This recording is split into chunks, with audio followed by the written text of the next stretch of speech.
House District 13 represents parts of Bentonville and Rogers. Scott Richardson is one of two Republicans facing off in the runoff election in June.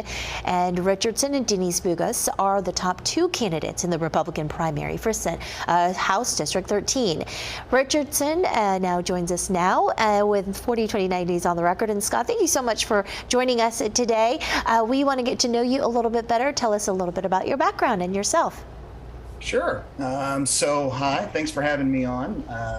It's great to be here. So I've been in politics here in Arkansas for quite a while, worked within the Republican Party here in Benton County for a number of years, and I actually serve on our executive board here, working with our current legislators and local officials, trying to find opportunities for us to better the community and better our state. So I've had some opportunities to do that. I'm a lifelong Arkansan, been here all of my life. I've had the opportunity to grow up in this state, graduated from Adkins, Arkansas, and then went on to college at Arkansas Tech in Russellville, and then sort of migrated this direction over the last 10 or so years. So I've been a lifetime Arkansan, understanding the challenges that we have here and the opportunities that we have here. I've built a career here in technology.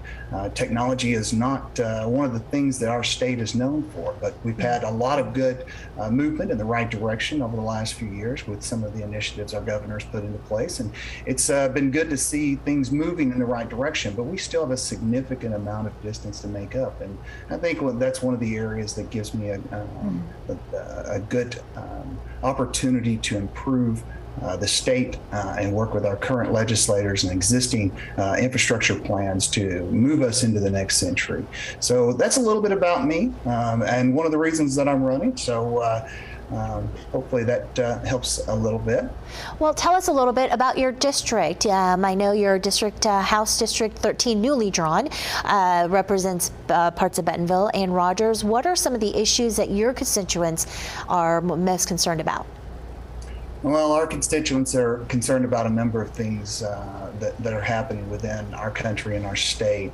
Most recently, the conversations that I've been having revolve around how people continue to fund and pay for the necessities of everyday life, what with the gas prices and inflation and challenges associated with that, and how do we as a state find some opportunities to provide them some relief. So I've been working with some of my legislative friends to talk about some of those opportunities, what exists there for us to make some changes, what kinds of existing programs are out there for those that are in need, and how can we make those better.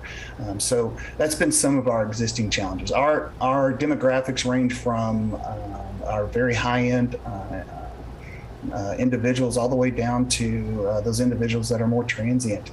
So there are a lot of different kinds of needs. We need to improve businesses and business access to technology. We need to improve of course, the infrastructure for schools and the environments for training. We need to provide post-high school training opportunities for our kids that are coming out, providing more technical routes for them. So there are a lot of different issues that are facing our district. Being a very diverse economic district as well, there's lots of challenges there.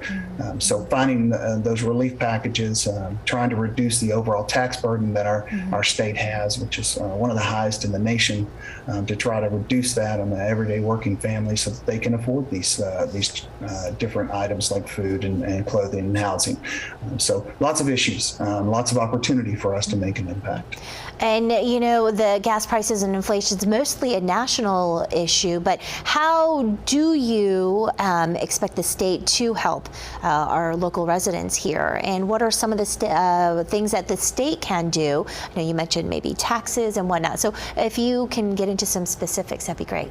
Sure. I think there's a great opportunity for us to significantly reduce the tax burden in our state. Right now, we're running what's projected to be a $1.4 billion surplus on a $6 billion budget. That's a significant overburden on our tax-paying individuals. We have to find ways to reduce that. I think one of the ways that's extremely important and almost immediate would be to reduce or eliminate the personal income tax in this state. I think that's a great opportunity. There's also some opportunities, I feel like, in reducing our sales tax burden.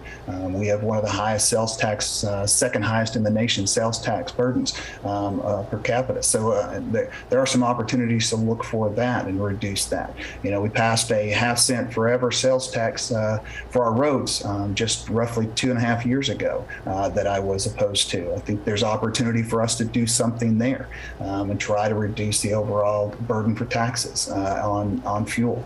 So there are a number of pieces. The other thing is just continuing to invest in technology to make electric vehicles more readily available. They're extremely costly at this point.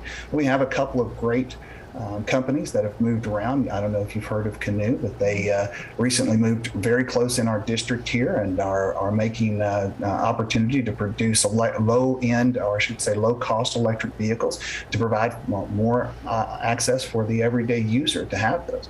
But we also have to invest in the infrastructure to be able to support those electric vehicles. So I think there's lots of opportunity with that regard.